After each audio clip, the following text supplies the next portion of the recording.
Bueno, buenas tardes a todos, fieles compañeros de nuestro club de lectura. Hoy vamos a nuestra tercera sesión. En la primera habíamos ido en busca de los rasgos del temperamento poético de Eliot frente a la vida mundana y frente a la relación con las mujeres. Eliot podría haberse sentido como un hombre de brazos muy flacos, de piernas muy flacas, que está empezando a quedarse calvo, que baja por unas escaleras oscuras derrotado, que no se atreve mucho a entrar al salón donde están las mujeres, que no se atreve todavía mucho menos a hablar, como a decir algo articulado, ya no de Miguel Ángel, que parece que es de lo que estaban hablando, sino de cualquier cosa. Está muy atortolado y no logra decir nada. La respuesta que recibiría sería: eso no es lo que dijimos para nada, no estás entendiendo nada, no digas nada. O sea, una cosa como de incapacidad o de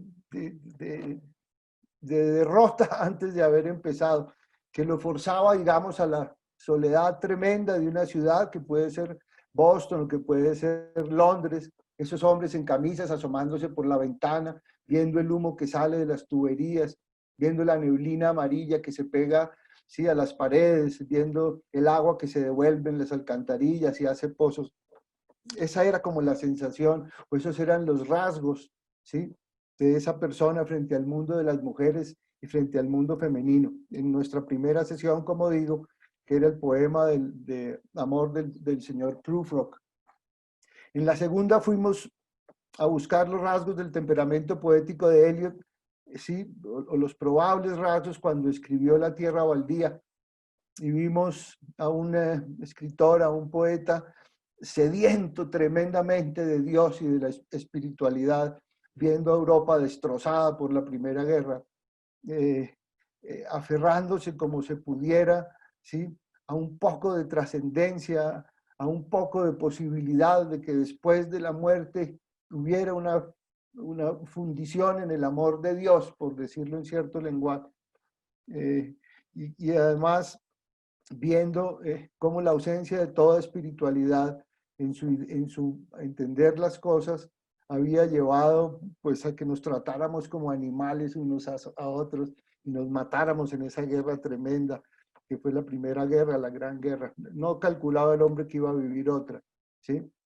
Decíamos en ese momento, como para formalizar un poco las opiniones y el acercamiento en general, que esa mirada religiosa, ese echar de menos a la religión y a la espiritualidad de Eliot tenía un componente metafísico, que es este como de la trascendencia o el renacer, ¿sí?, o el renacimiento de alguna manera, y también el de la ética, el de la forma de tratarse unos a otros. Vimos las relaciones de la pareja exasperada, ¿sí?, en un apartamento refinado en Londres. Vimos también la conversación de unas mujeres en una fonda o en un restaurante popular. Y vimos además muchas otras maneras, ¿sí?, en que se veía el final malo o desgraciado o desventurado de los amores. Y más allá de eso, el tremendo tratamiento de las mujeres desde el mito, desde la leyenda, la violencia tan tremenda. Esos eran los rasgos entonces de Eliot, ¿sí?, en esos dos poemas, y hemos avanzado mucho para conocerlo. Ahora estamos en el año 35, 36, 37. Eliot está empezando a escribir los 4 cuartetos. En lo personal, ya se ha resuelto, y de la peor manera, el matrimonio con Vivian, ¿sí? Yo a Vivian siempre le he tenido mucho cariño, no sé por qué, pero me parece que ella sola no produjo todo el desastre. Eliot debía ser muy difícil de llevar. Pero aquí pues es evidente que se estaba sintiendo ya muy mal y se va a un sanatorio hasta el momento en que se muere, como en el año 47. Eliot no la vuelve a ver desde el momento en que ella entra al sanatorio, en el año 39.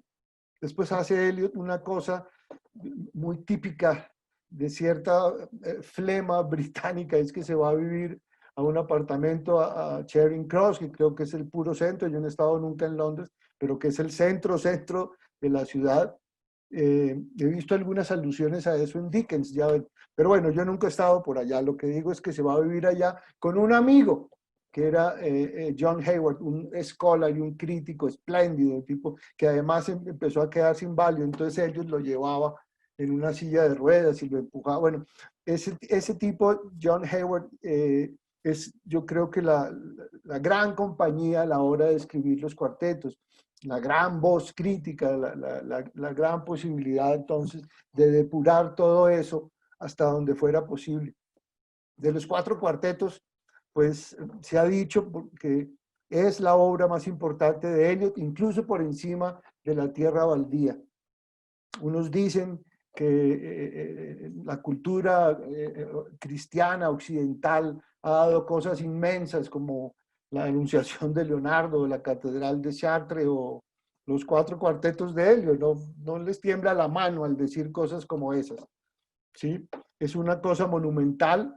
Nosotros no vamos a poder leerla como hicimos con los 2 poemas anteriores, casi línea por línea, pero vamos a poder acercarnos a eso y ver que siempre es posible, desde la identificación de estos rasgos que nos hemos puesto como derrotero, como camino, entender de qué se trata, ¿sí? Los 4 cuartetos empiezan con una afirmación tremenda de Eliot, en la que dice: el tiempo presente y el tiempo pasado están acaso presentes en el tiempo futuro, y el tiempo futuro contenido en el tiempo pasado. Lo que ha podido hacer, lo que ha podido ser y lo que fue apuntan a un mismo lugar, que es el tiempo presente.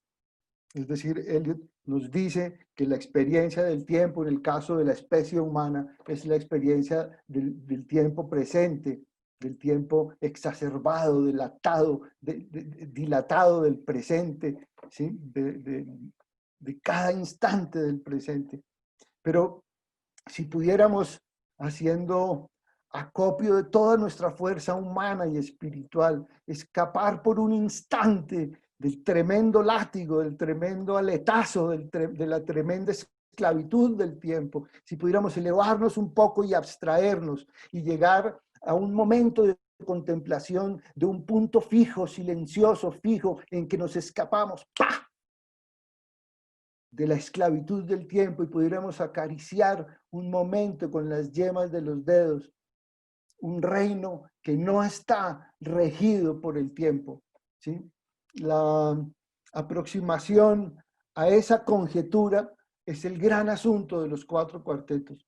Los 4 cuartetos están referidos a la posibilidad de ver el punto de intersección, como cuando éramos chiquitos en el colegio nos enseñaban la teoría de conjuntos, y un conjuntico acá y el B, y se juntaban y había una zonita común.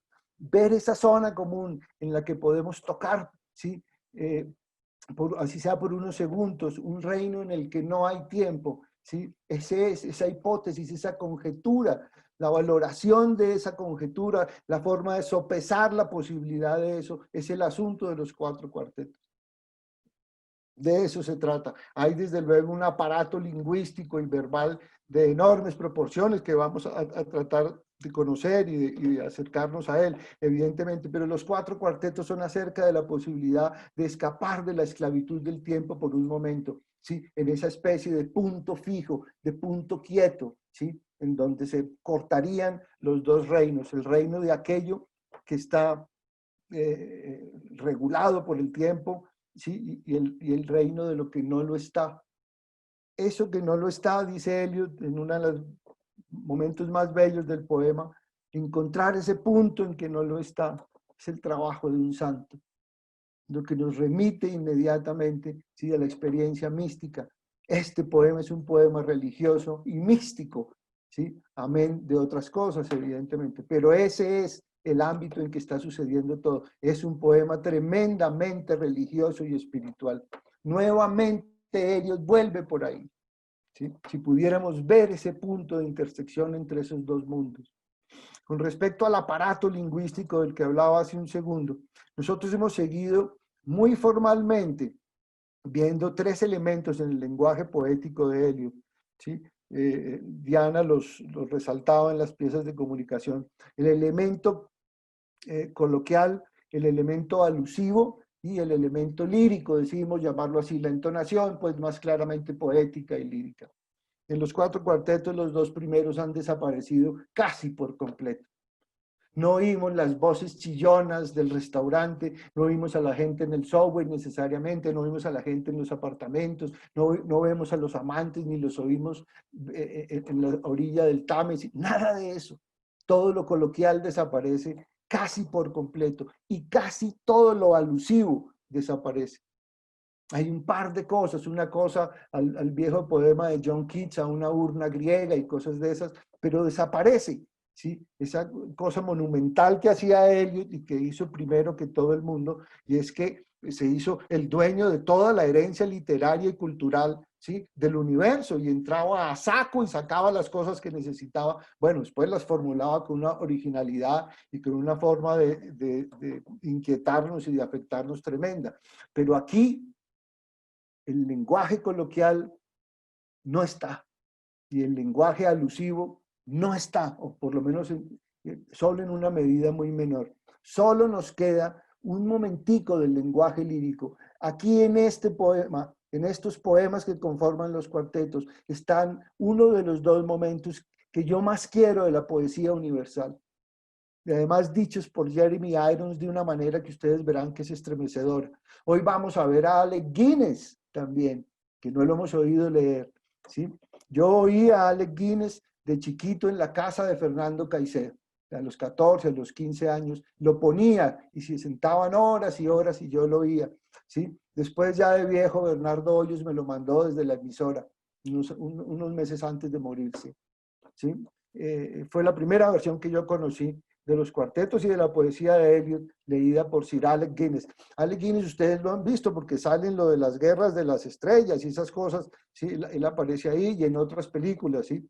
Yo lo recuerdo sobre todo en Little Miss Dorrit, la película que hace con Derek Jacobi sobre la novela de Dickens. Pero divago. Estaba diciendo que vamos a oírlo a él, a Alec Guinness, y al final vamos a oír a Eliot. Eliot no leía muy bien, pero pues tenemos que oírlo porque el tipo pues es el dueño de la cosa, ¿no? Entonces estamos ante un lenguaje que ha prescindido de lo coloquial, que ha prescindido de la alusión literaria y cultural, que se queda concentrado un momento en lo lírico y que introduce una nueva voz tremenda, tremenda, tremenda, que es la voz sosegada, reposada, introspectiva, filosófica, metafísica de Eliot. Este es un Eliot maduro, razonador, que está llegando a los 50 años, que está tremendamente solo. Eliot fue un tipo muy infeliz la mayor parte del tiempo. Bueno, no digamos infeliz, lo que ellos dirían a man of sorrow, ¿sí? Un hombre de tristezas y de no sé por qué no podía ser feliz. Bueno, sí, ya tenemos una idea más o menos de por qué no podría hacer una vida liviana y contenta y llevadera, ¿sí? Pero aquí entra una voz tremendamente reposada, tremendamente tersa, honda, calmada, ¿sí? Que es la del el trasegar la gran discusión filosófica y yo insisto, religiosa y mística, que es el asunto de este poema, ¿sí? Cuando el tipo dice, time present and time past are both perhaps present in time future, and time future contained in time past. If all time is eternally present, all time is unredeemable, what might have been, it's an abstraction remaining a perpetual possibility only in a world of speculation. What might have been and what has been point to one end, which is always present. Así empieza el poema. Vamos en busca entonces de esa conjetura, de la posibilidad de que todos como seres humanos nos libremos un momento del paso tremendo del tiempo que nos degrada y nos golpea. También nos purifica a veces porque después de la muerte pues está el renacer, pero en general, y eso está en muchos pasajes del poema, ¿sí? Lo que es tremendo es el deterioro, ¿sí? Lo que es tremendo es la muerte, el decaimiento. Para Eliot, además, el decaimiento de muchas cosas muy importantes y que amaba, y que son los 2 o 3 asuntos subalternos del primero, pero conectados con el primero. El primero de ellos, de los subalternos, es la tremenda discusión que hay en este poema sobre el oficio de escribir poesía. En unos apartes del poema, en unos pasajes, en unas estanzas, como dicen ellos está derrotado, dicen, no hay nada que hacer, ¿sí? Es imposible escribir o emular a unos hombres que han estado en otros es más esperanzado. Pero es posible también, ¿sí?, que en un momento en que las palabras se ordenen con toda la gracia y la armonía y la proporción, es posible que veamos ese punto, ¿sí?, fijo en que nos libramos del tiempo. Y eso puede extenderse a toda la creación estética, ¿sí?, y artística en general. El arte y la poesía serían capaces de ponernos un momento de cara a la eternidad. No quería usar la palabra porque es muy pesada, pero de eso estamos hablando, ¿sí? Y en un sentido más amplio de la creación artística. Ahí hay una de las imágenes más bellas de la poesía inglesa del siglo XX, y es la del jarrón, la del vaso chino, ¿sí? Cuando Eliot dice, como un jarrón chino que en su tremenda quietud todavía se mueve. Esa vaina es de una belleza para mí, ¿sí? Entonces ese es un primer tema subalterno, un primer asunto, el de la creación poética. El otro es el del amor, ¿sí? El amor también puede tener momentos sublimes. Él habla siempre de que nos esperan dos fuegos, que podemos redimirnos o consumirnos en un fuego o en otro fuego. El amor sí que tiene eso. Como somos de dichosos cuando el amor fructifica y es dulce y nos besa las pestañas, ¿sí? Y cómo somos de infelices cuando no es así, ¿sí? Ese es otro asunto que está ahí. Este poema, vamos a oír ya a Jeremy Irons, empieza con un jardín improbable, ideal, y termina en una capilla que está en un lugar de Inglaterra, ya está muy restablecida, pero estaba muy cascada. Ahí, en esa capilla, queridos miembros del Club de Lectura del Malpensante, si alguna vez van a Inglaterra y no me pueden llevar, vayan ustedes entonces, ¿sí?, y visiten Little Gidding, así se llama, porque ahí está, ahí reposa Eliot, ahí están sus cenizas, y hay una gran inscripción que dice, bueno, varias cosas, y termina diciendo, "In my end is my beginning", ¿sí? Entonces, un poema que empieza con un jardín, tal vez el jardín del Edén, tal vez el jardín de las Hespérides, del mito griego, y termina en una capillita donde todavía es válido caer de rodillas y rezar. Y Eliot nos pone frente a la experiencia del desprendimiento y de la humildad, ¿sí?, el trance místico que también nos puede llevar al punto fijo en que se cortan el reino de lo que está esclavizado por el tiempo y el reino en que nosotros nos alzamos del suelo y nos liberamos del tiempo. Vamos a oír entonces la primera parte de Bert Norton. Son los 4 cuartetos, pues son 4 como se esperaba. Se llaman Bert Norton, que es una vieja hacienda o casa de campo que se quemó, pero que tenía unos jardines y una piscina. East Coker, ¿sí?, que es el asentamiento humano de donde salieron algunos de los pilgrims que se subieron al barco Mayflower y llegaron a Estados Unidos, América del Norte. Desde ahí viene la gente de Eliot. Después sigue The Dry Salvages, que él lo hace pronunciar así, no Savages, sino Salvages. Después veremos por qué, que son unas rocas en la costa de Maine, en Massachusetts, a las que él iba de niño. Y por último, la capilla de Little Gidding, que como dijimos, bueno, no dijimos, pues fue en su momento un lugar de retiro allá por 1700 de un monje que se llamaba Nicolás Ferras, que se lleva a una comunidad de personas. Bueno, esa gente era muy piadosa y muy fervorosa. Llegar a ver el punto fijo, llegar a ver la intersección en que nos libramos de la esclavitud del tiempo, por la vía del amor, por la vía de la poesía, por la vía del desprendimiento y de la humildad totales. Ese es el asunto de este poema. Bueno, me dejé llevar, me emocioné un poco. Vamos a oír la primera parte de Bert Norton, yo después la leo en español, aunque sea unos apartes, y empezamos nuestra conversación. Adelante, Camila y Angélica.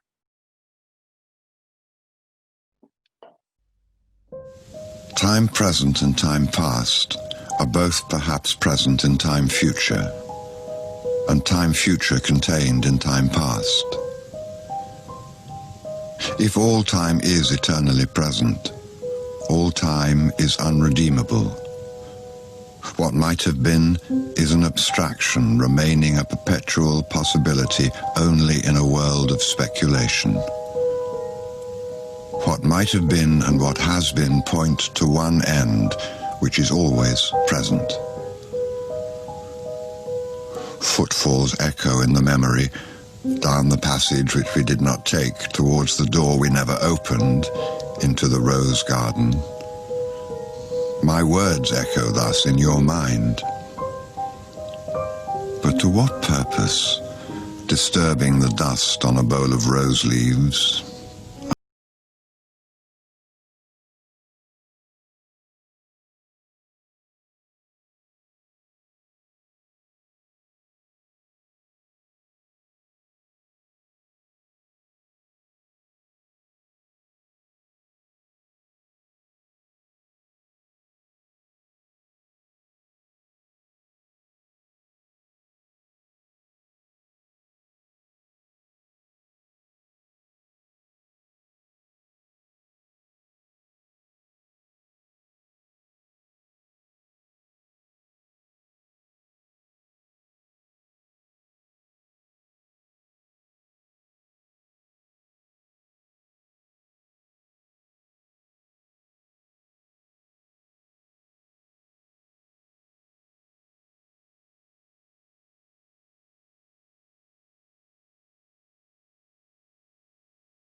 La especie humana solo resiste un poco de realidad o no resiste mucha realidad. Qué cosa tan bella. Y la voz de Jeremy Irons, la música, ¿sí? Ya es un riesgo ponerle música a una lectura de poesía. Nuestros papás fliparían, como dicen, no les gustaría, pero miren lo bien que está hecho. El autor de esa música es un japonés que se llama Akira Senju, que escribe música para cine. La especie humana no puede tolerar tanta realidad.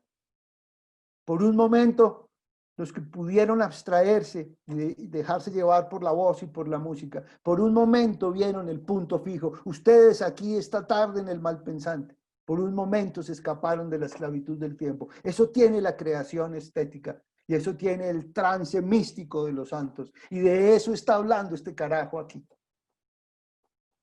Es una cosa tremendamente emocionante. Uno decir porque las rosas tienen la apariencia de las flores que son apreciadas. Eso es la abstracción, ¿sí? Ya cercana al misticismo. ¿Alguien necesita que leamos una parte de eso en español o me lo leo todo? Carlos Niño, ¿quieres que lea en español? Carlos, abre tu micrófono, muchacho. Por ahora no, me llama la atención que hay un pajarito que es el que le habla y lo guía, ¿no? Eso, muy bien dicho. Sí, go, go, said the bird. Entonces entramos en un momento a un jardín que no existe porque está al final de un corredor por el que no nos metimos y después de una puerta que nunca abrimos. Pero cuando dice Jeremy Irons y Eliot, ¿sí? And the lotus rose quietly, quietly. Uno ve el tiempo delgadito, el tiempo, ¿sí? Hecho brisnas de luz. Estoy pensando en el Angelus de Millet, una cosa así. El tiempo, ¿sí? La parte que hay atrás de Mona Lisa, ¿ustedes se acuerdan que hay atrás? Eso es como Fiesole, eso es. ¿Sí? Y sin embargo, ¿qué tiene que suceder para que esta ensoñación termine? ¿Qué pasa en el poema? ¿Por qué me salgo del jardín? Porque pasa una nube y tapa el sol y todo se vuelve vulgar y de todos los días y volvemos a caer en las garras del tiempo. Es muy emocionante ese pedazo.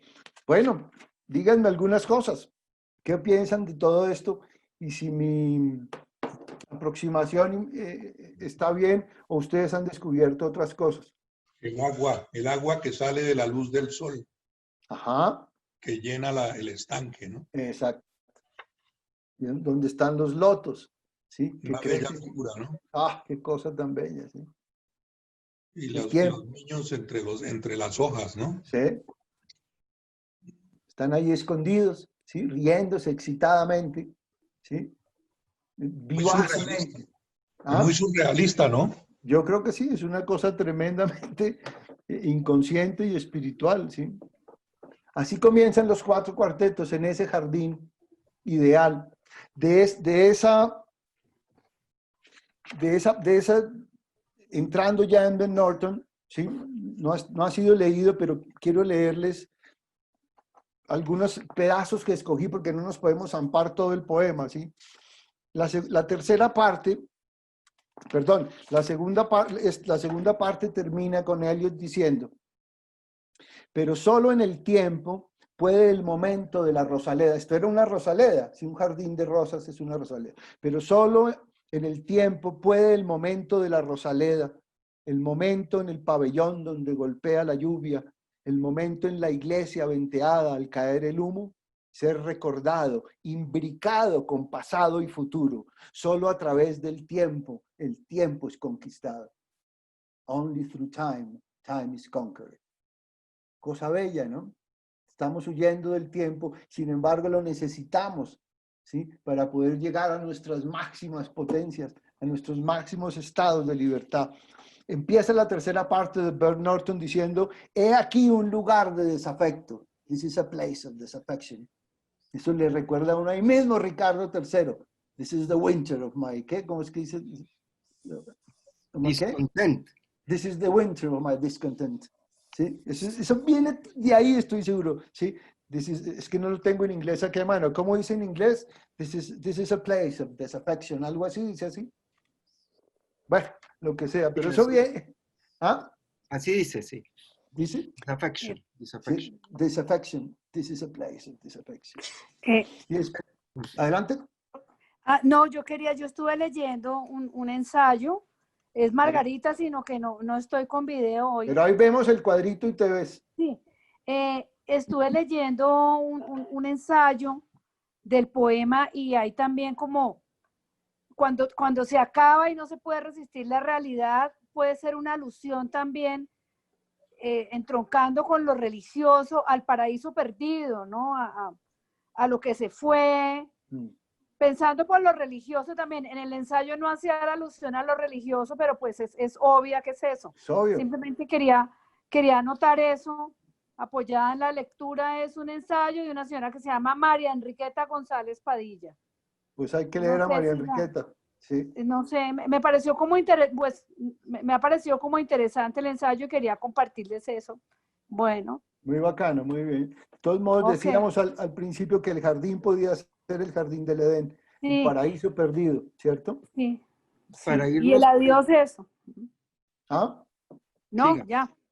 No, además un paraíso que perdimos porque nos expulsaron. Así que es una vaina muy dolorosa. Para irnos por ese lado, yo como aquí ya me gané, me imagino el rótulo de rijoso sin vergüenza, pues para no romper con la tradición, quiero seguir por ese camino y hablar un poco de este tema, porque tú hablaste del amor, pero me parece que estabas haciendo alusión también al amor carnal, digamos. Pero a mí me parece que aquí otra vez vemos a un Eliot que está en lucha, pues en antagonismo contra La pasión erótica. contra la pasión erótica. Y en realidad todo este poema es esta trascendencia, este buscar el amor, que es realmente la unión mística con Dios, o sea, el amor de Dios, no el amor de la mujer, sino el amor de Dios, ¿no? Que es el que tenemos que lograr, la eternidad.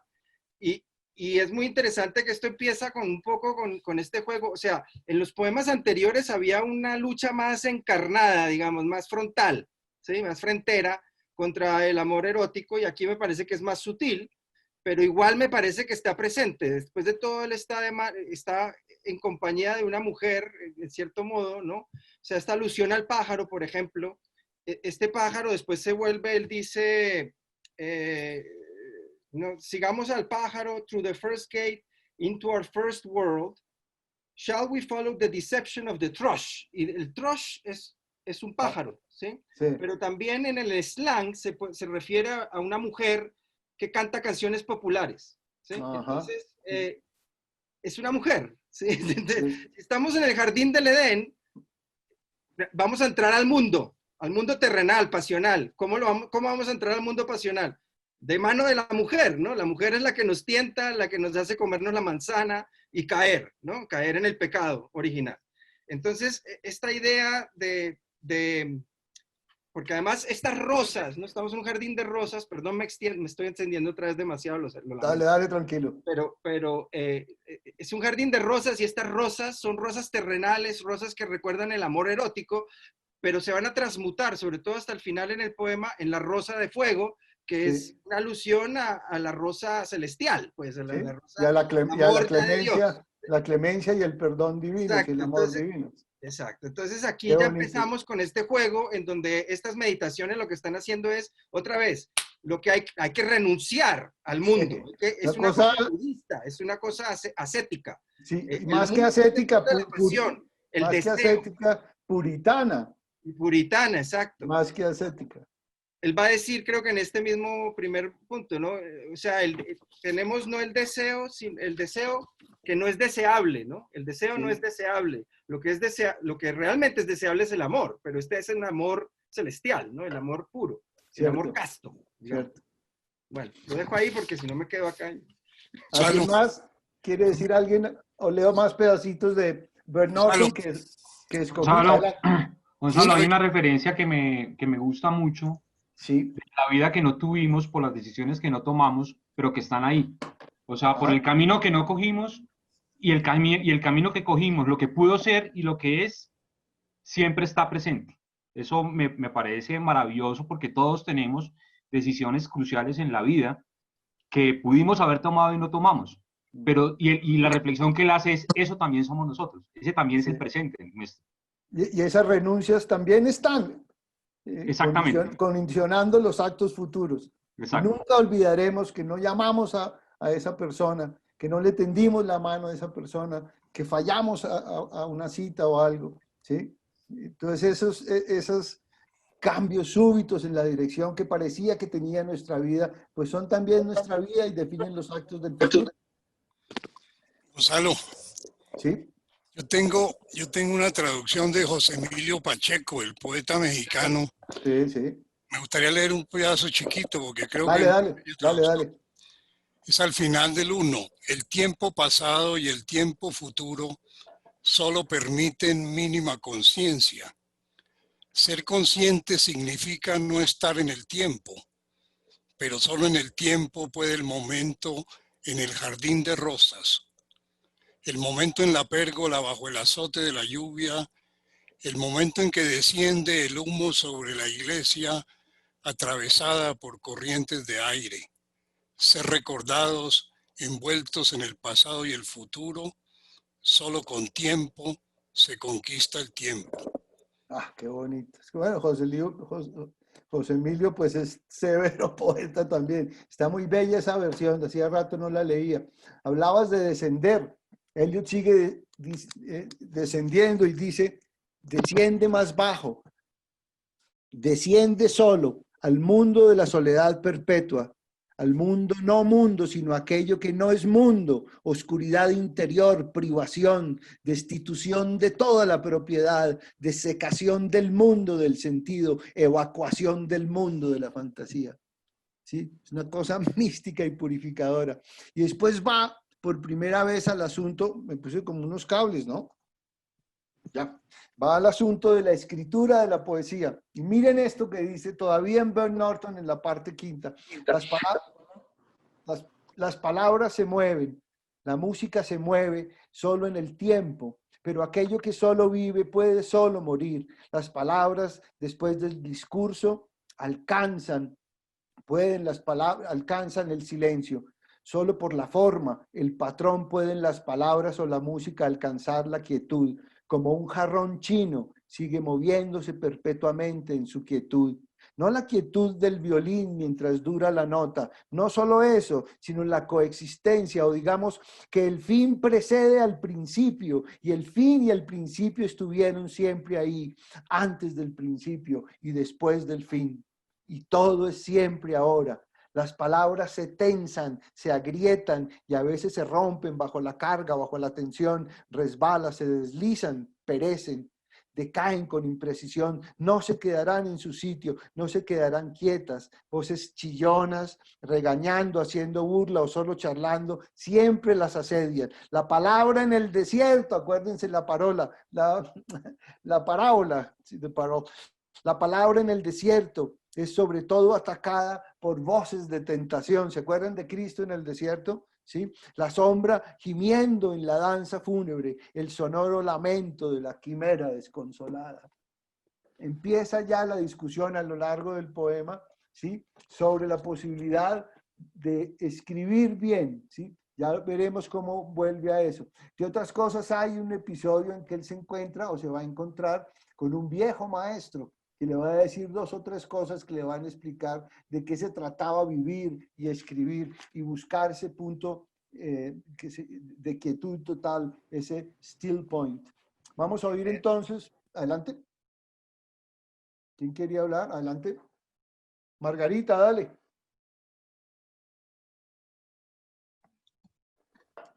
No, Gonzalo, yo sí quería decir que me parece que aunque es un poema, esta primera parte es muy mística, ¿no? Este primer cuarteto es altamente místico, como lo han dicho todos ya, pero no solo está enmarcado en la mística cristiana, sino yo creo que ya está permeado de una mística oriental claramente, o sea, esto no es únicamente un trabajo de filosofía, porque para mí es todo un concepto filosófico del ser en el momento y para qué está y en dónde está y su universo, y creo que está imbuido de la filosofía oriental claramente, o sea, el mismo jardín. El jardín es un espacio místico para los sufis, para los derviches, para la poesía persa, en general no solo es sinónimo no es la alegoría al jardín y al paraíso perdido, sino es el jardín interior realmente y es donde se encuentra el gozo de lo místico y del amor total, que no es el amor del deseo. Muy en la línea de lo que decía Gabriel, y estaba pensando en los rubayatas, ¿ustedes se acuerdan de eso, de Omar Khayyam y todas esas cosas? Porque yo cuando miro esas estatuas nuestras de San Agustín, que son como así, todas angustiadas, y pienso en la cosa oriental, en que la sensualidad y el gozo y el jugueteo están como mejor vistas. Es que nosotros con esta cosa católica tan pesada de la culpa, bueno, pero me estoy yendo por otro lado. Pero creo que ese jardín del que habla Diana también es en cierta forma un jardín en que es más lícito, ¿sí? Estar contento y comer manzanas y darse besos y el olor y borracho como Omar Khayyam. Y como Omar Khayyam piao. ¿Sí? Eso es muy emocionante, eso de Omar Khayyam. Si uno trazara una línea desde donde él vivía a Europa, llegaría al Languedoc, una línea de tiempo. Eso es muy emocionante. Es decir, estaban haciendo la poesía cortés, la poesía moderna occidental, estaban haciendo con los trovadores y la poesía occitana. Qué bonito, ¿no? Claro, el vino, el pájaro y el jardín. ¿Sí? Son son los elementos de la mística más... Bueno, vamos con el segundo Sin corte, embargo, por favor. Angélica una cosa María y rápido. María. Ah, perdón, ¿alguien Déjame más quería hablar? una pequeña intervención rápido con respecto a esto del este, porque a mí me Dale. parece que recuerda mucho el budismo también. O sea, y en este sentido, hablando de filosofía, o sea, me hace pensar mucho en Schopenhauer, Elliot, tengo que decir, ¿Así? ¿ok? Porque es esta mezcla de budismo y cristianismo. Por ejemplo, cuando habla de la rueda, Schopenhauer tiene esta imagen de la rueda de Ixión, ¿no? Esta idea de Ixión es el que lo pusieron en la rueda precisamente por lascivo, por lujurioso, ¿sí? Sí, Lo pusieron en una rueda a girar perpetuamente por toda la eternidad, una rueda de fuego, ¿sí? sí. Y cuando él habla de esa rueda y en el medio, esta idea de lo que dice Schopenhauer es hay que renunciar al mundo completamente y al deseo carnal sobre todo, porque ese es el origen de todo mal, en cierto modo, ¿no? Que es la interpretación que hace Schopenhauer del budismo y del cristianismo, ¿no? Eso los pone juntos. Sí, sí, sí. Entonces, el mundo, hay que renunciar al mundo, ¿no? Esta idea de renuncia y que el punto de stillness, este punto que no se mueve, es precisamente la eternidad de la voluntad que no ha entrado al mundo, que no se ha vuelto natural, que no se ha vuelto una cosa física, ¿sí? Ahora que hablas de la rueda, pensando en la geometría de los espacios y de los volúmenes, el centro de la rueda, digamos filosóficamente, es un punto fijo que no se mueve, como el presente, alrededor del cual giran, ¿sí? Todas las posibilidades del tiempo, giran los astros, las estrellas, las constelaciones, gira la sangre entre el cuerpo humano, ¿sí? Nacemos, decaemos, nos morimos, todo dando vueltas alrededor de un punto fijo, como en el caso de la rueda, pensando pues en las figuras geométricas. Vamos entonces con Jeremy Irons. Ya no lo volveremos a oír esta noche, sino hasta la última sesión. Vamos a oír a Jeremy Irons leyendo East Coker. Son lecturas muy corticas. In succession, houses rise and fall, crumble, are extended, are removed, destroyed, restored,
points, and another day prepares for heat and silence. Out at sea, the dawn wind wrinkles and slides. I am here, or there, or elsewhere, in my beginning. Ahí está el comienzo de East Coker. Una tonalidad para todos conocida. ¿A qué suena eso? Como si estuviéramos leyendo ¿qué? La Biblia, el Eclesiastés. ¿Sí?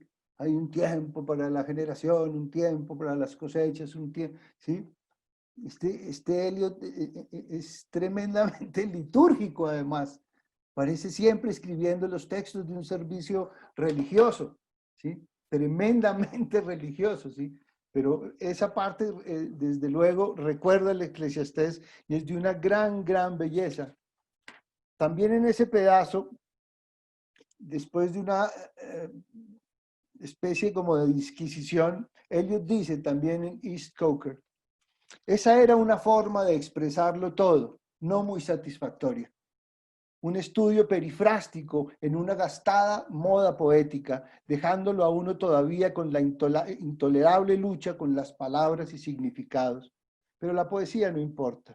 No era, para empezar de nuevo, lo que uno había esperado. ¿Cuál iba a ser el valor largamente ansiado, la calma largamente deseada, la serenidad otoñal y la sabiduría de la edad? Nos han engañado. De adelante dice, en el conocimiento derivado de la experiencia, el conocimiento impone una pauta y esa pauta falsifica, ¿sí? Pues las pautas se renuevan a cada momento. No me permitáis oír de la sabiduría de los ancianos, sino más bien de su locura, su miedo al miedo y al frenesí, su miedo a la posesión, a pertenecer a otros o a Dios. La única sabiduría que podemos adquirir es la sabiduría de la humildad. La humildad es infinita. Todas las casas se han ido bajo el mar, todos los danzantes se han ido bajo la tierra. Qué cosa tan bella. Todo lo que habíamos esperado, toda la sabiduría y toda la serenidad y toda la certidumbre de dejar que el tiempo pase y nos vuelva ancianos. Es mentira. Porque esa misma forma, ¿sí?, de reconsiderarlo todo, de reenumerarlo todo, de volverlo a expresar, ¿sí?, falsea las cosas, crea patrones que falsean las cosas. En este momento, Eliot está a esta altura del poema devastado y derrotado, ¿sí? No ha logrado escribir, no ha logrado justificar, y Eliot ya tiene 50 años. Él ya era la figura que era y tiene todavía estas dudas como un niño, un joven que se sienta a escribir por primera vez.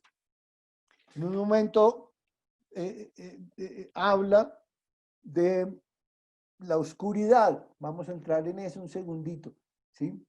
Pero una oscuridad que es un manto que acoge y que sana y que consuela, que es la oscuridad de Dios. Miren lo que dice Eliot acá, si esto no es una maravilla. Ah, oscuro, oscuro, oscuro.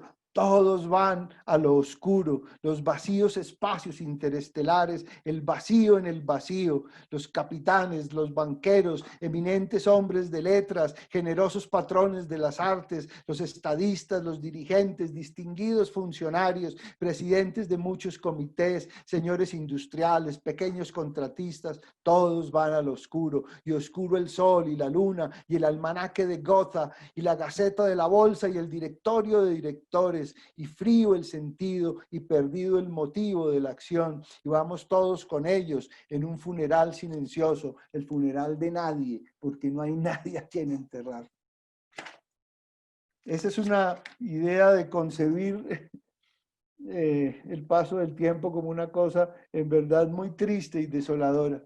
Y yo dije a mi alma, estate tranquila y deja que el oscuro venga a ti, que será la oscuridad de Dios. Este es en cierta forma un pasadizo directo a Ash Wednesday, al miércoles de ceniza, ya lo veremos en la última sesión. Yo dije a mi alma, estate tranquila y deja que el oscuro venga a ti, que será la oscuridad de Dios. ¿Sí? Y después hay dos escenas de lo que pasa en la oscuridad, que son una obra maestra. Una, lo que pasa en un teatro cuando estamos sentados y apagan las luces para cambiar la escena. ¿Ustedes se acuerdan de eso? De haberlo leído, ¿sí? Que se oyen unos ruidos todos huecos en la oscuridad y estamos seguros de que van a quitar el árbol, la fachada, el panorama distante, dice él, ¿sí? Y el otro es el momento en que van en el metro, como se llame allá, el tube, ¿sí? Y el tren se para entre dos estaciones. Tremendo, queda uno ahí, al comienzo la conversación se eleva un poco, pero después disminuye y quedamos todos mirándonos, ¿sí? Con la certidumbre de que estamos pensando en nada, ¿sí? Qué vaina tan desoladora, ¿sí? No hay posibilidad, no hay hasta esta altura del del poema, una lucecita, una posibilidad. Avancemos a ver si un poco más adelante encontráramos algo, pero por desgracia parece empeorar. Ahora Eliot concibe el mundo todo como un hospital donde nos estamos muriendo podridos, ¿sí? Un hospital además que es donado por un viejo, me imagino que será Dios o Yahvé o Elí, ¿sí? Un viejo arruinado que nos dejó en este mundo como en un hospital. Y dice Eliot, el cirujano herido, el propio cirujano herido, aplica el acero que cuestiona la parte enferma. Bajo las manos sangrantes sentimos la afilada compasión del arte del sanador, resolviendo el enigma del gráfico de la fiebre. Nuestra única salud es la enfermedad. Si obedecemos a la enfermera moribunda, cuyo constante cuidado no es para agradarnos, sino para recordarnos nuestra maldición y la de Adán, y que para ser curados nuestra enfermedad debe primero empeorar. La tierra entera es nuestro hospital donado por el millonario arruinado. Tremendo es eso, tremendo, tremendo. Y vuelve al final, ya les doy la palabra, a la discusión de la poesía o de la creación artística como un chance de redimirnos o de volver por unos segundos a tocar con las yemas de los dedos un universo donde no existe el tiempo. Y dice él, así que aquí estoy a mitad del camino, habiendo pasado 20 años en su mayoría perdidos, los años de la entre dos guerras, de la entre dos guerras, no sé qué, intentando aprender a usar las palabras. Y cada intento, es un comienzo completamente nuevo y un tipo distinto de fracaso, pues uno solo ha aprendido a sacar lo mejor de las palabras para lo que uno ya no tiene que decir o de la forma en la que uno ya no está dispuesto a decirlo. Y así cada intento es un nuevo comienzo, un ataque a lo inarticulado, con un equipo gastado, siempre deteriorándose en el desorden general de la imprecisión del sentimiento, indisciplinados batallones, estas malditas palabras, esto lo agrego yo, de emoción, y lo que hay que conquistar por fuerza y sumisión ya ha sido descubierto 1 o 2 o 1000 veces por hombres a quien uno no puede esperar emular. Pero bueno, no hay una competencia, solo está la lucha por superarlo, por recuperar lo perdido y encontrar lo perdido una y otra vez, ahora bajo condiciones que parecen poco propicias, pero quizá ni ganancia ni pérdida. Para nosotros solo queda el intento, el resto no es asunto nuestro. Eliot a los 50 años, diciendo esto, admitiendo este tremendo fracaso en el ejercicio de la poesía. Les doy la palabra.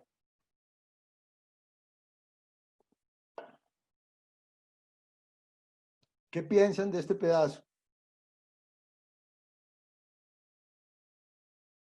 ¿Seguimos? ¿Sí? Vamos a la tercera parte. Adelante. Dale, Gabriel. Perdón, el tema me pareció muy interesante, este tema de la oscuridad, porque aquí, o sea, como estamos diciendo, él quiere llegar a esta eternidad, esta unión mística con Dios, pero la forma de llegar allá es a través de esta conciencia sin conciencia, este tipo de meditación donde las palabras no, o sea, las palabras son como este mantra que nos va a permitir poner la mente en blanco y llegar a Dios, ¿no? O sea, el darkness, el silencio, ¿no? El silencio, la oscuridad, todas estas metáforas que él está usando, ¿no? Para decir esta aproximación que tiene que llegar a la luz a través del silencio, de la oscuridad, ¿no?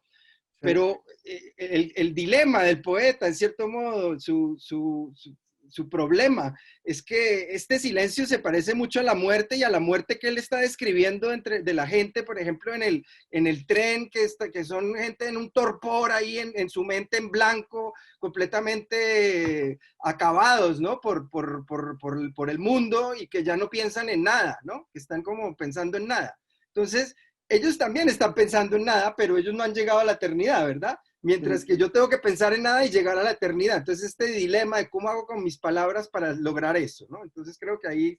Y lo otro era el tema de la humildad, porque tú habías hablado, o sea, este poema, una de las cosas que este poema hace es precisamente el rompe con algo que él estaba haciendo antes, que era esta cosa intelectual, este intelectualismo, ¿no? Y es casi como que él se está humillando a sí mismo, ¿no? O sea, no más, este orgullo pendejo, pues, que yo tenía, tiene que ser humillado, porque solamente así llego a Dios, ¿no? Que es un poco también este tema de humillar el mundo, humillar el orgullo, la vanidad, el deseo, todas estas cosas, tiene que ser humillado para poder llegar. Entonces, eso solo quería... Como por otra parte hace San Juan de la Cruz o Teresa de Jesús, ¿sí? Es el desprendimiento total, es la renuncia a la vanidad, a la posesión, a todo. Es una cosa tremendamente dolorosa, de sacrificio, de renunciamiento, ¿sí? Es increíble, Eliot, ¿sí? Cómo es un hombre torturado por lo religioso, ¿sí? Hasta el extremo.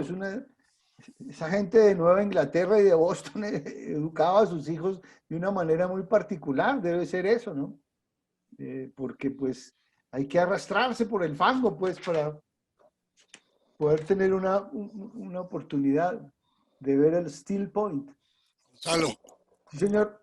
Pero también hay como una falsa modestia, porque él dice que es un fracaso, pero está haciendo cosas bellas. O sea, muy bien. Está haciendo como, si quieres leer un pedacito de ¿Sí? Pacheco, dice, tratando de aprender a usar las palabras, y cada intento es un comienzo enteramente nuevo y es un tipo distinto de fracaso. Porque uno solo ha aprendido a dominar las palabras para decir lo que ya no tiene que decir, o de ese modo en que no está dispuesto ya a decirlo. Por eso cada intento es un nuevo comienzo, una incursión en lo inarticulado. Recuerda lo que dice Lyotard del arte, tratando de decir lo indecible, ¿no? Esa tensión de lo que no se ha dicho. Pero Eliot lo dice, Eliot lo logra. Y más adelante, donde hay un poco más de esperanza y la cosa es como más llevadera, vuelve por un momento a ilusionarse, dice, pero si las palabras por un momento se pusieran unas al lado de las otras con sencillez, con respeto, con armonía y con gracia, y vuelve a tener como fe en la cosa. Pero ahí está empezando una cosa que Carlos apunta que es muy valiosa y que yo creo que había empezado en miércoles de ceniza, en Ash Wednesday. Hay un momento ahí donde él dice, él sabiendo ya quién era, él dice, ¿para qué tendría la vieja águila que extender las alas? Algo así dice, ¿sí? Y aquí hay un poco de eso, ¿no? Bueno, vamos a oír la tercera parte. Vamos a empezar con la tercera parte. Vamos a oír de la tercera parte la tercera parte. Y van a oír ahora por primera vez. Yo quería decir una cosa muy chiquita. Sí, Margarita. De la quinta parte, que yo sí veo algo de esperanza, ¿no? A ver. Porque yo tengo la traducción de Valverde. ¿Sí? Encuentra el amor, encuentra como el amor en la quietud, dice, hay un tiempo para el anochecer bajo la luz de las estrellas, un tiempo para el anochecer a la luz de la lámpara, el anochecer con el álbum de fotos. El amor es más aproximadamente el mismo cuando dejan de importar el aquí y el ahora. Los viejos deberían ser exploradores aquí o allá, no importa. Debemos estar quietos y seguir moviéndonos, entrando a otra intensidad para una mayor unión, una comunión más honda a través del oscuro frío y la vacía desolación, el amor de la ola, el clamor del viento, las vastas aguas del petrel y la marsopa. En mi fin está mi comienzo, es el arrojamiento místico, donde sí, todo se acaba, pero todo comienza. Entonces yo lo sentí como una luz, como una ascensión, no sé.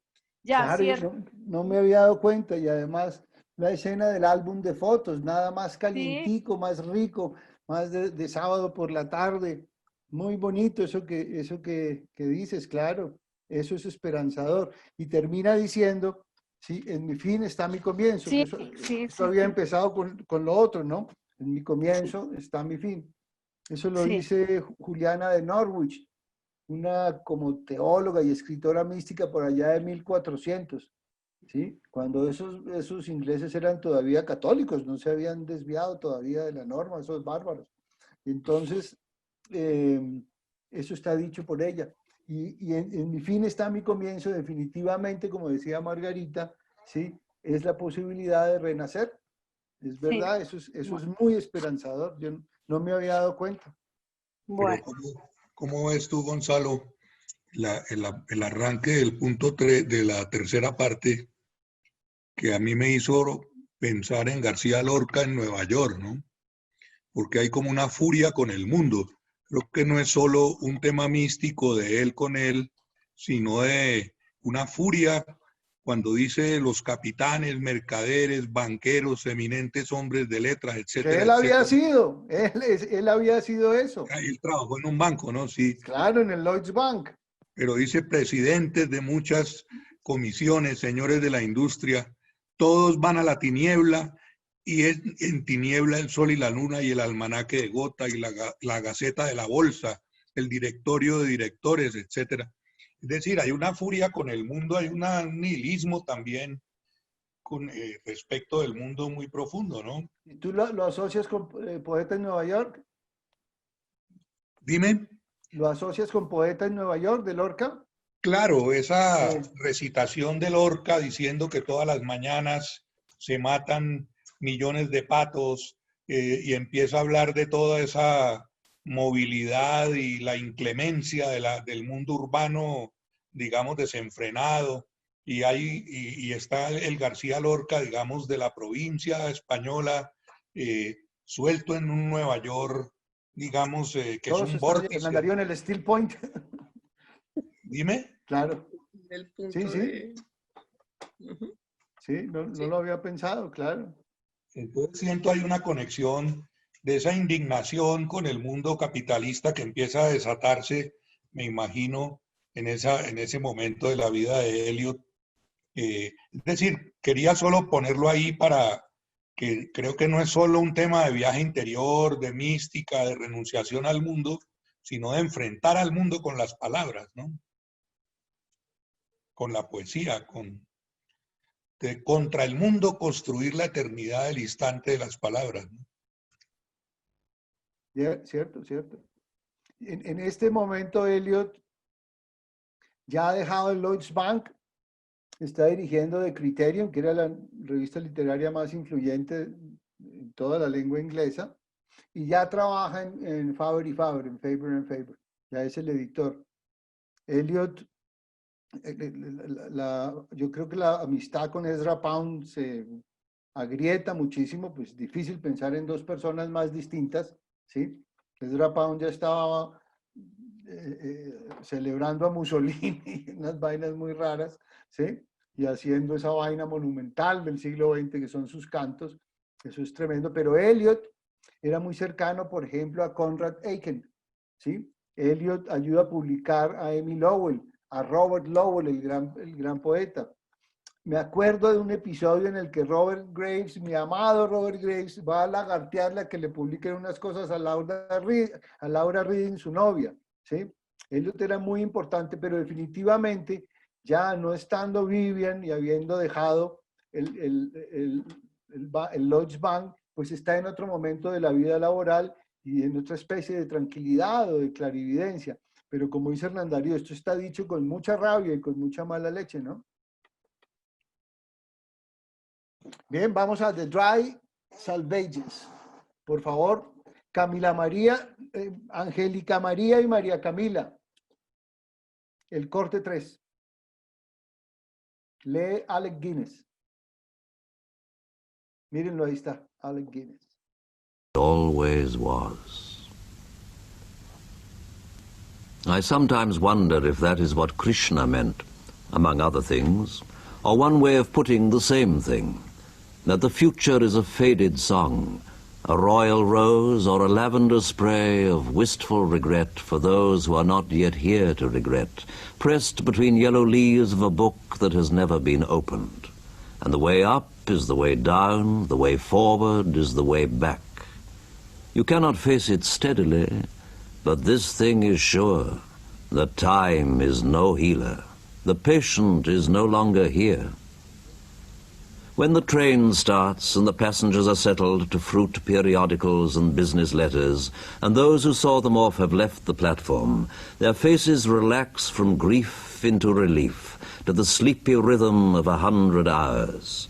Fare forward, travellers, not escaping from the past into different lives or into any future.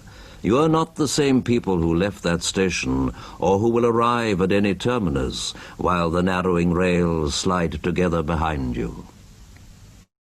And on the deck of the drumming liner, watching the furrow that widens behind you, you shall not think the past is finished or the future is before us. At nightfall, in the rigging and the aerial, is a voice descanting, though not to the ear, the murmuring shell of time, and not any language. Fare forward, you who think that you are voyaging. You are not those who saw the harbour receding, or those who will disembark. Here, between the hither and the farther shore, while time is withdrawn, consider the future and the past with an equal mind. At the moment which is not of action or inaction, you can receive this. On whatever sphere of being the mind of a man may be intent at the time of death, that is the one action, and the time of death is every moment, which shall fructify in the lives of others. And do not think of the fruit of action. Fare forward. O voyagers, O seamen, you who come to port, and you whose bodies will suffer the trial and judgment of the sea, or whatever event, this is your real destination. So Krishna, as when he admonished Arjuna on the field of battle. Not farewell, but fare forward, voyagers. ¿Cómo les parece Alec Guinness? ¿Les gusta la lectura de él o solo la de Jeremy Irons? Difícil. Está especializado en preguntas difíciles. Pero esto era solo del gusto personal. ¿Qué tal la concepción del tiempo y la percepción del tiempo cuando uno viaja en un tren y se despide de los que están en la plataforma, o en un barco y coge pues hacia la mar, ¿sí? Aquí está la referencia a Krishna. Krishna pues era una especie o era un dios personificado, como Jesucristo, dijéramos, ¿sí? Y Arjuna era su alumno, su pupilo. Parece que Arjuna se atortola en medio de una batalla y entonces Krishna le dice, ¿qué hubo pues? Para adelante, para adelante. Es que en inglés se dice, nosotros decimos farewell. Farewell lo traducimos por adiós, ¿no es cierto? ¿Sí? Pero es farewell, viaje bien, dijéramos. ¿Sí? No sé si estoy equivocado. Entonces, no viaje bien, viaje hacia adelante. ¿Sí? Eso es lo que dice en ese momento. De todas maneras, esto nos pone pues en contacto con la percepción del tiempo en una cosa tan vulgar y tan sencilla como viajar, tan vulgar y tan sencilla como oír el cambio de escena en un teatro que se apaga, tan vulgar y sencilla como cuando nos quedamos atrapados entre dos estaciones del tren. El tiempo es tremendo, la manera de percibirlo es tremendo, ¿sí? Pero en todas las batallas yo siento que salimos derrotados, que somos muy inferiores al misterio tremendo que es el tiempo. Después quería hablar del río y del mar. Ahí dice Eliot una cosa muy bella: el río está dentro de nosotros, estuvo dentro de nosotros desde la cuna cuando éramos chiquitos. El río está dentro de nosotros, pero el mar está todo a nuestro alrededor. El río es lineal. Por eso cuando habla del río, acaba diciendo: yo creo que el río es un gran dios Pardo. ¿Se acuerdan? ¿Sí? Pero termina siendo un río que, a pesar de venir en el mito y en las leyendas, es dominado. Se hacen puentes, se hace comercio a través de eso, y después los moradores en las ciudades se olvidan de él. El mar no. El mar primigenio está todo alrededor de nosotros y nunca lo podremos dominar. Con frecuencia las voces de los hombres, de los marineros, fallan, decaen, se deshacen, se deslíen, y entonces viene la campana. Este poema es interrumpido 3 o 4 veces por una campana que toca durísimo. Se ha acabado la posibilidad de usar las palabras, ¿sí? Y empieza, sobre todo esta parte de la de Salveyes, ¿sí? Con una virgen, una estatua de la Virgen, una señora, ¿sí? De la generosidad, del amor, ¿sí? Señora cuyo altar se yergue en el promontorio, ruega por todos aquellos que están embarcados. Repite una oración también en nombre de las mujeres que han visto a sus hijos o maridos partir y no regresar. Figlia del tuo figlio, reina del cielo. También ruega por aquellos que estuvieron embarcados y acabaron su viaje en la arena, en los labios del mar. ¡Ay, qué imagen! En los labios del mar, o en la oscura garganta que no los rechazará, o donde no pueda llegarles el sonido del perpetuo ángelus de la campana marina. Explorar la cuna. Bueno, después entra una cosa muy simpática de hacer contacto con Marte y leer las hojas del té y la palma de la mano, ¿sí? El hombre buscando pues alguna explicación, como decían los comunistas antes, ¿sí? Donde falla la práctica, surge la ideología, ¿sí? Entonces, comunicarse con Marte, conversar con espíritus, informar del comportamiento del monstruo marino, en fin, la curiosidad humana indaga pasado y futuro y se aferra a esa dimensión, pero aprender el punto de intersección de lo atemporal con el tiempo es una ocupación para el santo. No ocupación tampoco, sino algo dado y tomado en una muerte de por vida en el amor, ardor y apego y renuncia. Para la mayoría de nosotros solo existe el desasistido. Eso no sé qué quiere decir mi traductor ahí. Entre otras cosas, no debemos aceptar que cuando se quiere hablar de lo que no tiene tiempo, se diga atemporal. Eso es otra cosa. Lo temporal es lo que no está asignado a un tiempo definitivo, pero está regido por el tiempo. Tenemos que hablar desde lo intemporal, ¿sí? Hacer esa precisión. Aquí seguimos trabajando entonces y termina de Dry Salvages con lo que quieran decir antes de entrar a la última parte de los 4 cuartetos. ¿Qué quieren decir en este momento? ¿Quieren oír a Eliot leer entonces? Aquí va el hombre. Vamos con el último corte, por favor. Angélica María y María Camila.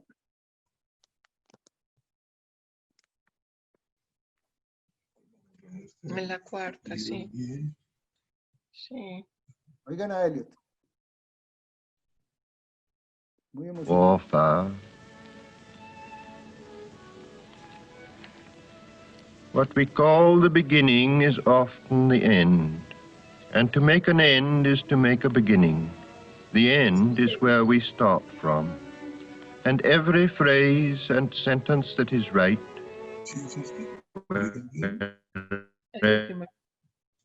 every word is at home, taking its place to support the others, the word neither diffident nor ostentatious, an easy commerce of the old and the new, the common word exact without vulgarity, the formal word precise but not pedantic, the complete consort dancing together. Every phrase and every sentence is an end and a beginning, every poem an epitaph. And any action is a step to the block, to the fire, down the sea's throat, or to an illegible stone. and that is where we start. We die with the dying. See, they depart, and we go with them. We are born with the dead. See, they return, and bring us with them. The moment of the rose and the moment of the yew tree are of equal duration. A people without history is not redeemed from time, for history is a pattern of timeless moments. So, while the light fails on a winter's afternoon in a secluded chapel, history is now and England.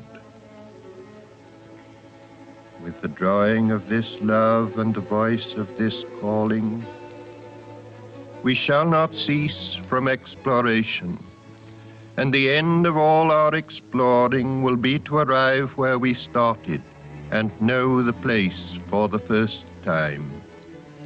Through the unknown remembered gate, when the last of earth left to discover is that which was the beginning, at the source of the longest river, the voice of the hidden waterfall, and the children in the apple tree, not known because not looked for, but heard, half heard, in the stillness between two waves of the sea. Quick now, here now, always, a condition of complete simplicity, costing not less than everything. And all shall be well, and all manner of things shall be well, when the tongues of flame are enfolded into the crowned knot of fire, and the fire and the rose are one.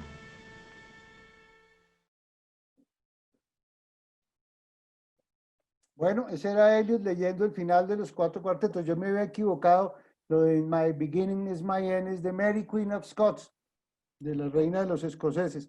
A lo que quería referirme es a All Shall Be Well, and All Manner of Things Shall Be Well. Esa sí es Juliana de Norwich, que es un personaje adorable, mística, poeta, teóloga.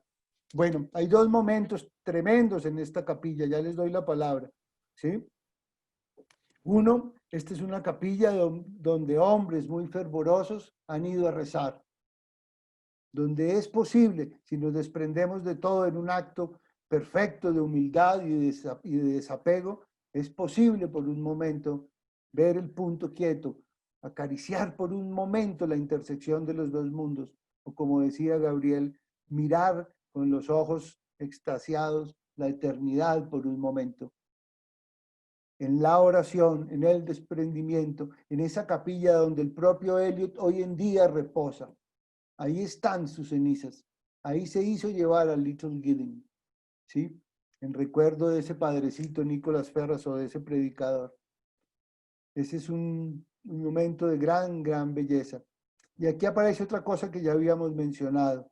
El fuego que purifica, el fuego de Dios que destruye y purifica y da el renacimiento, ¿sí? Y la rosa. La rosa es también el símbolo, o es sobre todo el símbolo de la clemencia y del amor divino.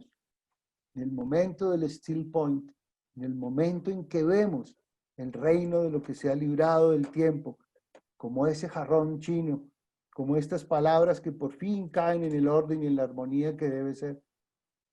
En ese momento, la rosa y el fuego son una sola cosa.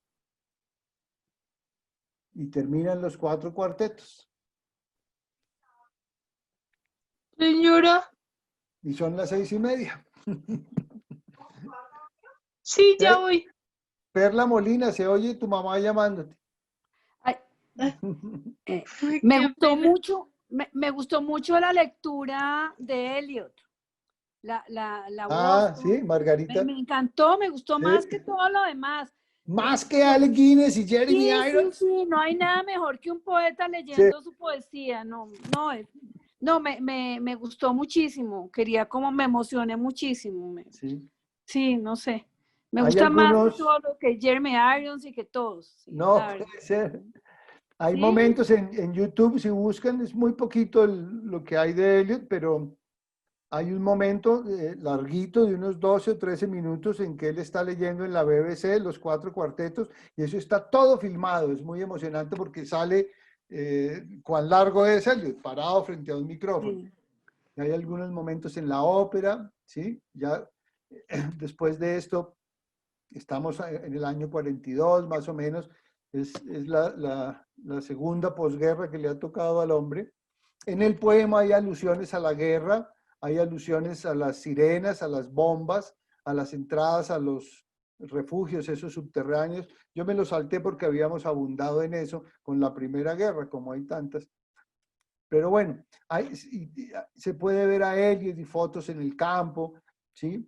Yo creo que después de ese momento, ya Elliot, como dije, está viviendo solo.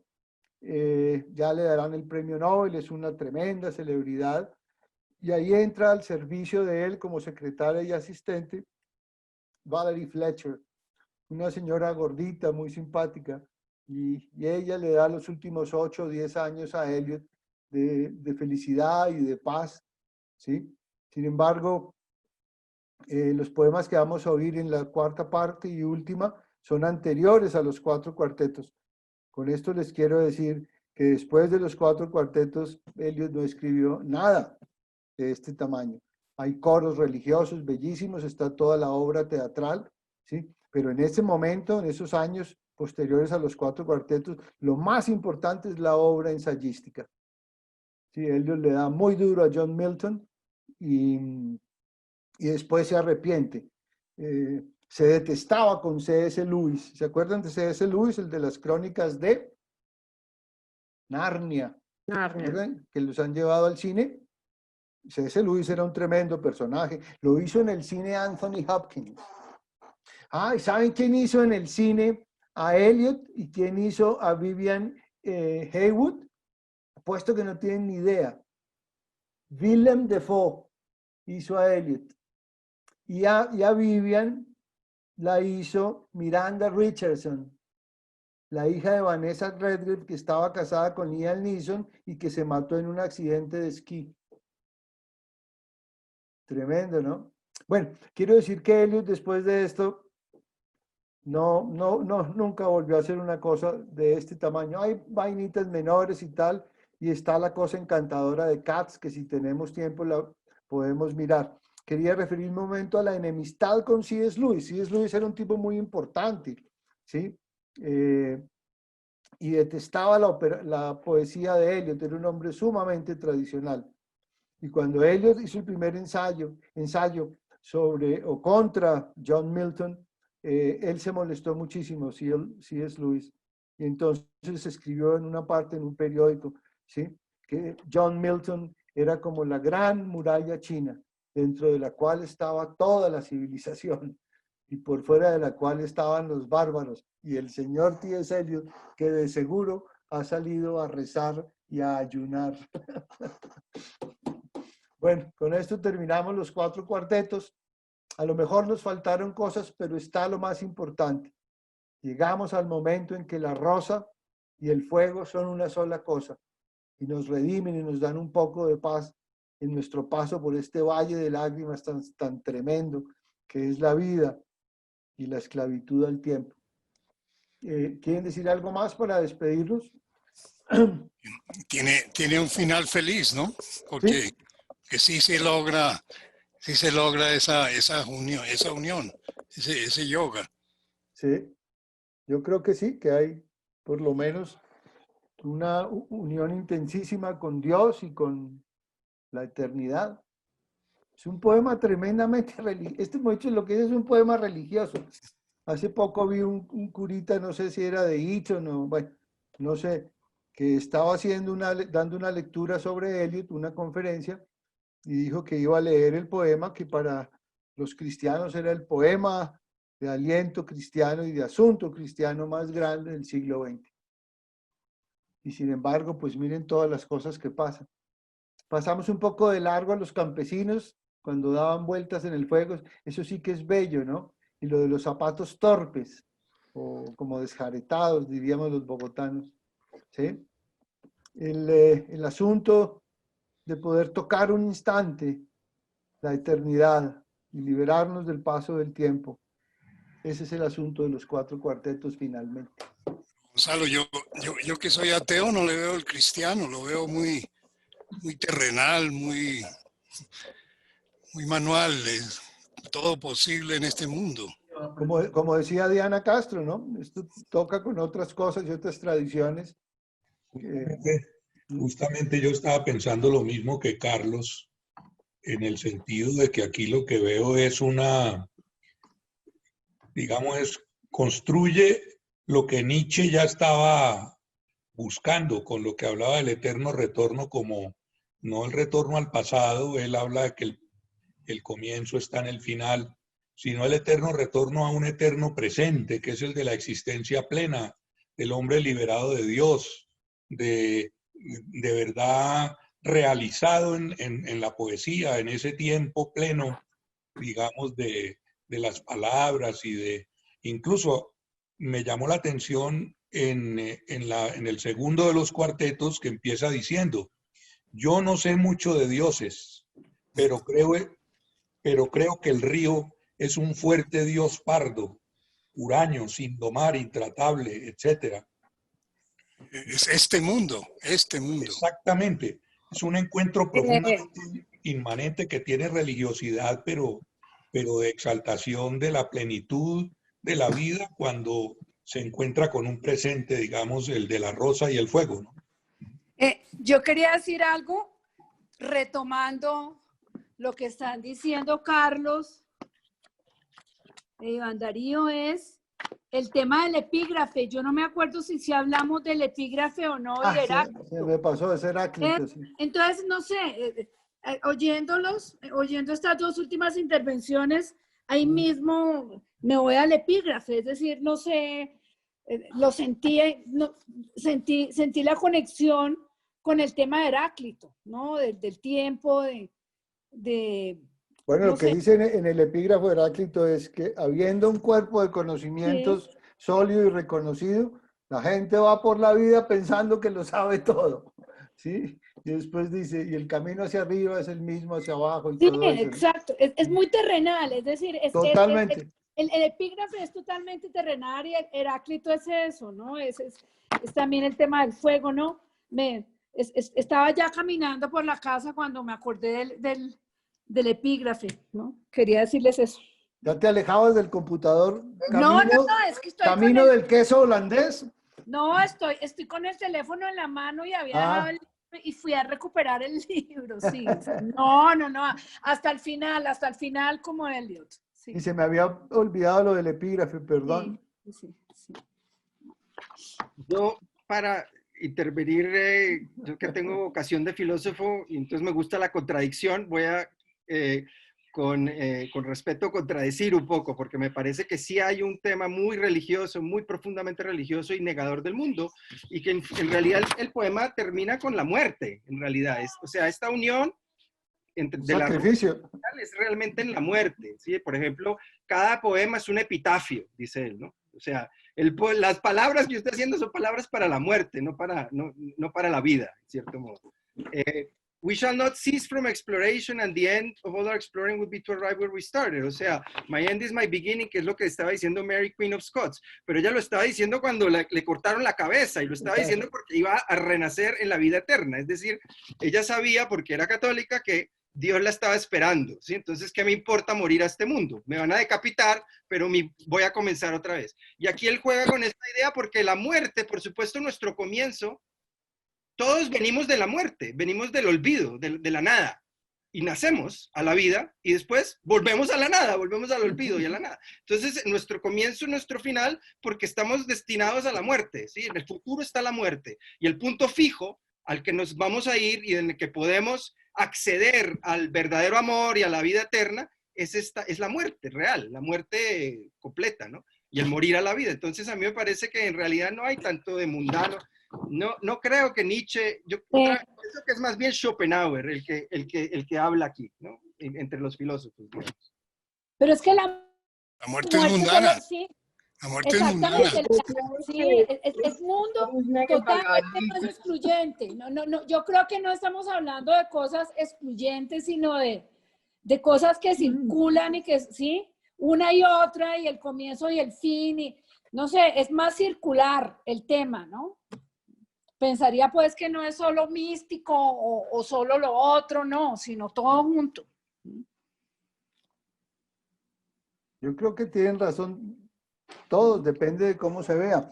Para mi gusto, esto es sobre todo litúrgico, esto es un servicio religioso en una iglesia de esas a las que él iba todos los días por la mañana.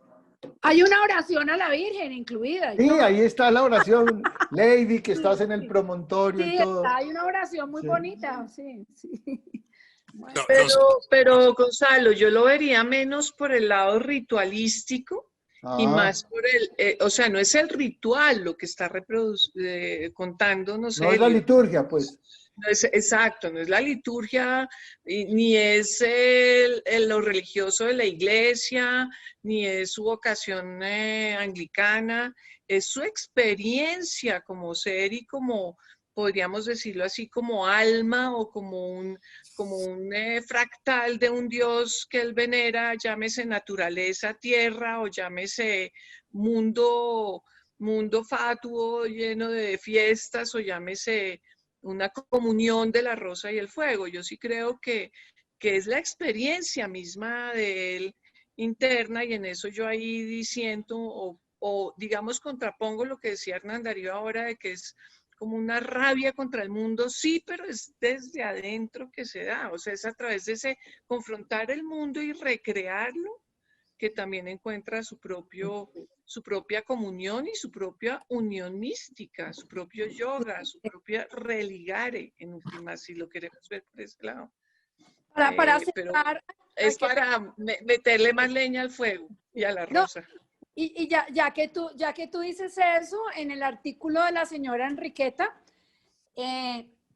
hace mención a que en Eliot había una lucha constante por sí creer o no en la transfiguración de la carne, es decir, no es la cosa beata, no es una cosa beata, es una cosa muy profunda de esa lucha interior y que lo pone adentro y lo pone afuera. Cierro ya porque me estoy emocionando demasiado. Dale, tenemos hasta las 12 de la noche. No. Dejemos para la cuarta y final, pero qué belleza, de verdad. Es que los ateos somos ateos por la gracia de Dios. Pero Total. Pero cosas tan bellas, Gonzalo, como ese espacio entre dos olas, pues eso es real, pero es trascendental, es real. De lo leído hasta ahora, ¿cuál les ha gustado más de los tres poemas? ¿La canción de amor, la tierra baldía o los cuartetos? Los cuartetos. Los cuartetos. ¿Sí? ¿Es lo más grande del man? Los cuartetos, sí. Son enormes. Pero yo solo podría decir también de Colofón, con el poeta León de Graves, tan cáustico. Esa rosa fue testigo. De cuando te diste mía. De aquel que si amor no fue, ningún otro amor sería. El día no lo sé. Sí lo sé, mas no lo digo. Esa rosa fue testigo. Busquen eso dicho por mi tío Víctor Mayarino, que inventó el teatro y la declamación en esta villa. Qué bonito, lo vamos a poner en las redes a volar. volar. Está por ahí porque eso lo grabaron en la HJCK. Entonces, ¿les parece que los cuartetos son más grandes, más mucho importantes más que la Tierra Baldía? Son enormes. Pero las voces de la Tierra Baldía, eso es una tira cómica muy buena, unas caricaturas y ¿sí? No. Esto es mucho más sereno, ¿no? Más hondo. El hombre tiene 50 años, ¿no? Tiene 50 años. Yo creo que Eliot pues debió, sé que siguió casado con Vivian hasta que ella murió en el 47. Yo creo que Eliot estuvo célibe 30 años. Perfectamente. Me inclino a algunas cosas de especial ardor y de especial amor erótico, de las que ha dicho Gabriel, me gustan mucho. Y me gusta mucho la idea de verlo arrodillado en la liturgia. Él se acogió a eso, y Eliot, mientras hacía Fabri y todo eso, iba todos los días a misa, y además a misa de 6 de la mañana. Eliot se casó a las 6 de la mañana. Esa vaina es como dándose, ¿sí? Juguete. Entonces, sí, pues un hombre de esa hondura y de esa cultura, y que venía, como sabemos, ¿sí?, del hinduismo y de esas cosas, pero no sé, eso del rito católico y todo me parece que lo azotaba mucho, pero bueno, puedo estar equivocado. Los ateos diríamos, el que madruga, Dios no le ayuda. Bueno, les mando un abrazo, por favor lean Los hombres huecos de Hollow Man, lean Gerontion, escrito con G, son todos poemas cortos, no son cosas de estas envergaduras, y lean, aunque sea la primera parte de las 5 o 7 de Miércoles de Ceniza, y con eso terminamos. Y si nos quedan fuerzas, leemos un poquito de Cats y cada uno cuenta dónde lo vio y tal. Yo lo vi en el Winter Garden en Broadway, hace 1000 años. Era muy emocionante. Les mando un abrazo. Ah, qué bueno. Gracias a todos, Pedrito. Gracias. Gracias. Gracias. Enorme. Bye. Gracias, Gonzalo. Un abrazo. Muchas gracias. Chao. Gracias. Enorme lectura. Abrazo a todos.